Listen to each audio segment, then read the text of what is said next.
Assalamualaikum warahmatullahi wabarakatuh.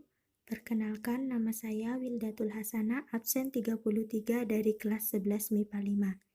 Di sini saya akan menjelaskan tentang mekanisme kerja otot serta proses melepas dan pengambilan energi. Sebelum itu, kita perlu mengetahui bahwa di dalam organ otot terdapat struktur yang disebut sarkomer. Dan di dalam sarkomer ini terdapat dua jenis protein, yaitu aktin dan miosin, yang berperan dalam kontraksi otot. Nah, selanjutnya saya akan menjelaskan bagaimana cara mekanisme kerja otot. Pada tahap pertama, posisi aktin dan posisi miosin sebelum proses kontraksi dimulai, yaitu menempelnya kepala miosin pada aktin. Selanjutnya, untuk memulai kontraksi, hal pertama yang terjadi adanya ATP atau adenosin trifosfat sebagai sumber energi, dan setelah itu ATP akan menempel pada kepala miosin. Menempelnya ATP ini menyebabkan kepala miosin lepas dari aktin. Sebelum ke tahap kedua, kita harus tahu terlebih dahulu mengenai cara kerja ATP sebagai sumber energi. ATP atau adenosin trifosfat adalah struktur yang tersusun dari satu buah adenosin dan 3 buah fosfat. Di antara 3 buah fosfat ini terdapat energi ikatan yang sangat kuat. Lepasnya satu buah fosfat dari ATP akan menyebabkan energi tinggi dari satu buah ikatan ini untuk melepas juga. Lalu, adenosin trifosfat akan menjadi adenosin difosfat karena sisa fosfat yang menempel pada adenosin. Jika ditulis reaksi kimianya akan seperti ini.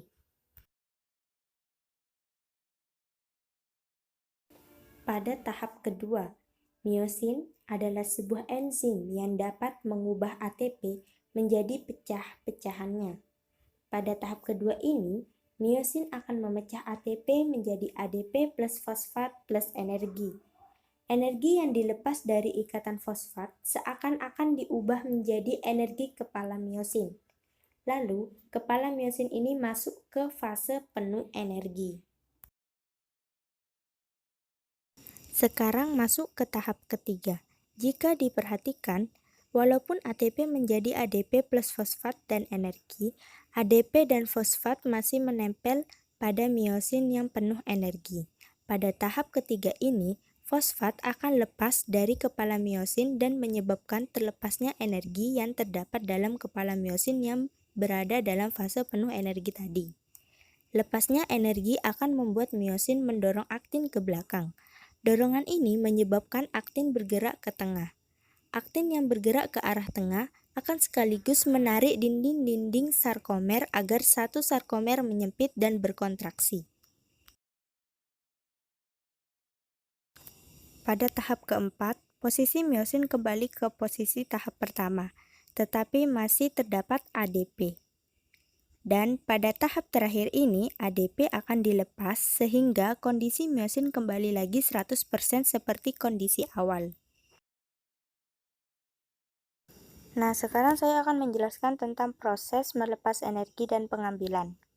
Kontraksi otot memerlukan energi, yaitu energi kimia, atau disebut dengan fase anaerob.